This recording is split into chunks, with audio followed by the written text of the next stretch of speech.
2004 Mazda Mpv P0174. It's a System 2 Lean Bank 2. I'm going to show you the leaks I found for all three of you watching. There's a vacuum leak right here at the IMCC actuator. There was a leak also at the EGR valve and this elbow, this vacuum hose elbow. So the first one was this, I believe it's called the IMCC actuator. Basically, there's an O-ring on it, and here's how I had the intake smoke filled, and here's the smoke coming out. That's how I found that leak. So when I went to get a new one, they said I couldn't get the O-ring. I had to buy the whole thing, so here it is. To get it off, you just take this connector off, and then you take the two bolts out. It just comes right out. You just wiggle it out.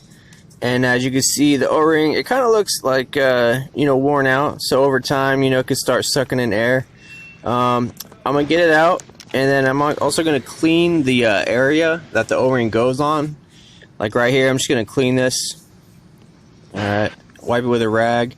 I got my new one. As you can see, it has a nice new green O-ring, a nice fat O-ring. It's going to seal up the area. I put just a tiny little bit of lube on the O-ring just to get it in there and help it get seated. Alright, so that was good. Now the EGR valve. Basically, this was just a gasket. It was leaking right here on the intake port side.